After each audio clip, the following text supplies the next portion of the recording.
I want a rocket launch pad here in Logan before. Mm, I know it's a tall order. by Mm, 7 years. only 7 years. Better start figuring it out. Within 7 years, there'll be another one or two Artemis launches. Mm-hmm. We'll have had the Starship will just be doing it. Still saying. It'll be doing its thing. But I think relativity space will be very interesting. It's going to like rapidly scale its 3D I know. printing tech, Gonna and be it's going good. to be and 3D printing and AI like design of engine and manifolds and the movement of fuels and flows and how we'll manage like an intelligence, machine intelligence. Like we'll be able to like do shit we can mathematically do, but not at a scale, and it will be able to do it to really, yeah. So we'll just get these crazy 3D printed AI designed, like just super efficient rockets. The We big might give boys' it a shot toys version of Kerbal Space. because that's quite easy stuff. Like it's not hard stuff. So I think I have a really feel like the tokamak like thing fusion, like the fusion systems and Yeah, yeah. electromagnetic containment, and Which we've got to do quite a bit more work on, but yeah, but no, you getting just there. need like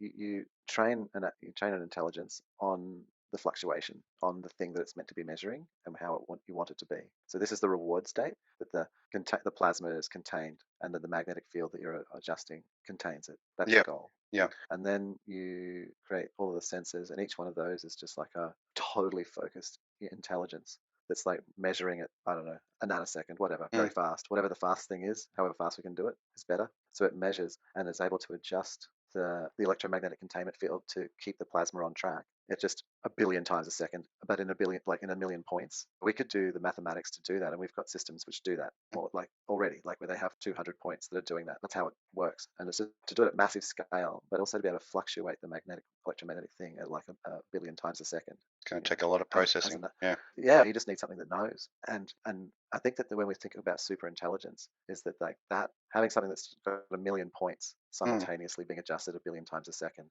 and it's just like it's just like modeling clay, like us just being on a potter's wheel with clay, and the AI is just doing that with plasma, Containing it. just containing it with its magnetic hands, electromagnetic hands. That's There's another addition of the robot specs, electromagnetic hands. similar to the altered carbon gun retrieval magnetic hand Mm, system. able to live adjust plasma and flow. Special tickle the gobo. Yeah, I think that's just something that we could like make immediately using the current technology. Just whack a million points on a thing on tokamak and train an AI and just give it a good old go. I Let it think you have just its first attempt. you'd have an overbrain. You'd have an overbrain that like managed the system that governed the overall design, You'd and then think the that the individual points would systems have that they some use for AIs, the reflexes. atom smashing, they would be something along the lines of a plasma directional system, aren't they? It's electromagnetic, yeah. So it makes a curve So in the the straight. the colliders be an electromagnetic containment system, essentially. In its basics, it's only containing a single atom or a single set of atoms, operating that until it becomes plasma. But Yeah, really, they are containing plasma within totally. those magnetic fields. You know they are. Yeah. It's just a matter of scaling up that volume, but doing it in a Well, way where it only needs to be in a well, something the size of a shoe. yeah, so what you do is you have more resolution of points that can be adjusted. Instead of having them as being big, they can be Scale it actually, down, well, but because still you've got have like the a same. million points. You've got a Yeah, million points. There's probably a volume of liquid or plasma or metal that needs to become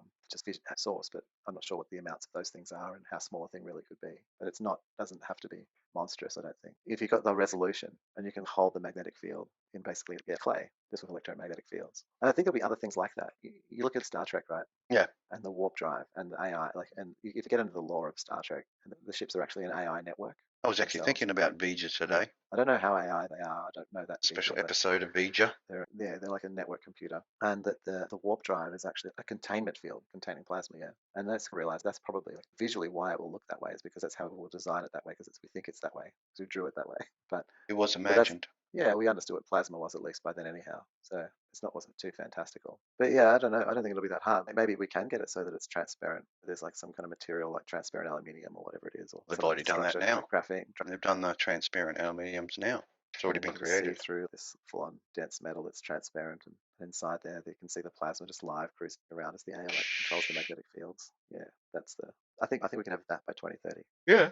Put our minds to it. A global effort. Not really. No, I think that's the thing with this. Like, if I'm saying you just train an intelligence to work in a network across all of the points, and so it's the same goal that each one's trying to achieve, which is to, Create the thing. and they're doing it as a network, and it's just how fast that you can give that network of intelligence a data point. Yeah. If you can give them a reading of the plasma every nanosecond or 100 millionth of a second, Mm. then it can adjust the magnetic field in 1 million points as an example number simultaneously as a networked thing and compute that. Because it's like it wouldn't be computing the maths every time. You get it on the AI, like you'd train the network, and then it would just Would you have it on a network, or would become you aware have of it the. directly interfaced, like to the? So each magnetic adjustment point, I think, has its whole own intelligence that controls it and just studies that one point in the Yep, data set. yep. And Maintains its position or its. yeah, maintains its Yeah, flux, yeah. And then you have an overbrain, which is can see the entire picture and then just gives like that picture and that sort of general the form to the individuals. So they just act in concert. yeah. So you have a dual layer of the intelligence working. So yeah, an overbrain and then all the subbrains working. And they're almost like reflexes, like the ends of like nerves. And the That's it. nervous Lend response us is your like a zettabytes. yeah, and the nervous response is We'll magnetic rent. field We'll rent your changes. empty space. Yeah, The as the Internet of mandates Bodies. respond, and that, I think that yeah, and that what I'm thinking of there is just an extent, this is an upgrade to how tokamaks work because that's how they Mm. work, but not at that scale of that sensitivity because we don't have the algorithms to like it's just too much horsepower to do it. Not yet. Well, but with an Mm. intelligence trained thing, it would be not much. Just look at the It'd progression be of very small. Cheap computing tech.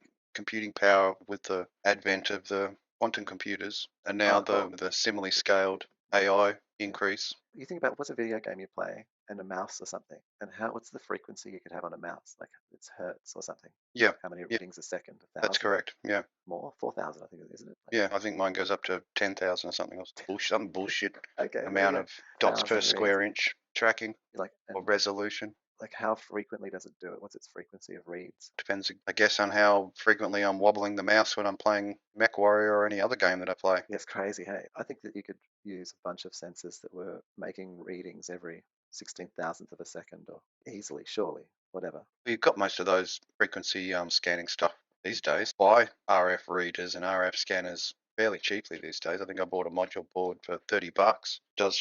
It scans all RF from I think 5 kilohertz all the way through to 16,000 kilohertz, and it's broken down Right. into several bands within those. But yeah, it does simultaneous scanning. It's only a really basic $30 freaking circuit board. Or does it go up to a gig? It goes up to a gig or some shit. Not What? quite Oh, really? satellite It's download. scanning. Yeah, just for a world of pack.